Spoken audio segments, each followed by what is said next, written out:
채널 OBSS입니다.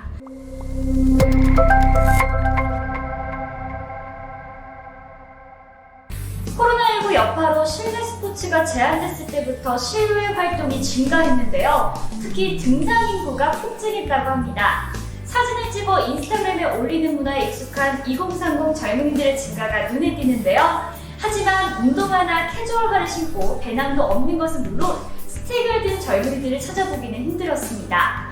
젊은 데다 한두 시간 짧은 산행이라면 괜찮을 수 있지만 4시간 이상 산행이라면 적지 않은 문제가 발생하는데요.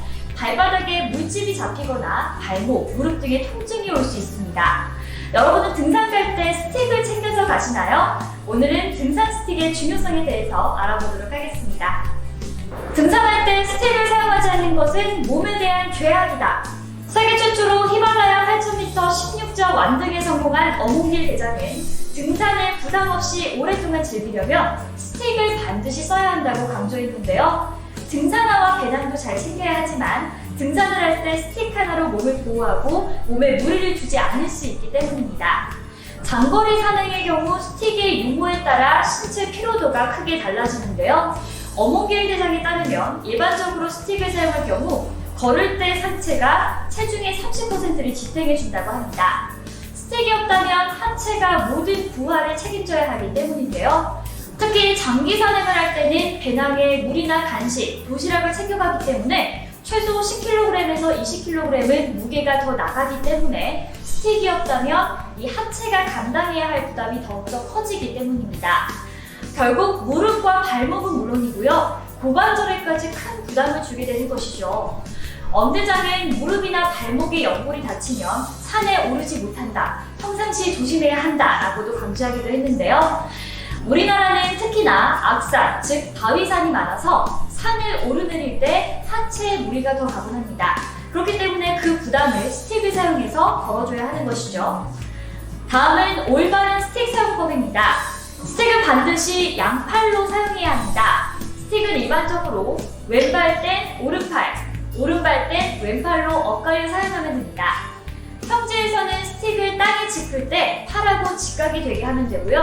발보다 살짝 앞을 짚어 뒤로 밀어주면 됩니다. 오르막을 오를 때는 경사도에 따라서 스틱을 조절해줘야 하는데요. 보통 평지보다 10cm 짧게 해주면 되는데 경사도가 높으면 더욱더 줄여줘야 합니다. 오르막 경사도가 가파른데 스틱이 너무 길면 스틱 때문에 밸런스가 흔들려서 뒤로 넘어질 수 있기 때문인데요. 내리막 때는 평지보다 스틱을 평균 10cm 정도 길게 해줘야 합니다. 하지만 역시 오르막 때와 마찬가지로 경사도에 따라서 길이는 더욱더 길어질 수 있습니다. 오르막, 내리막 때마다 스틱의 길이를 조정하는 것이 번거롭지만요. 그래도 몸의 보호와 안전을 위해서 꼭 해야 합니다. 오를 때나 내려갈 때나 모두 두 개를 동시에 나란히 짚고 상체 무게를 스틱에 싣는 방식이 좋습니다.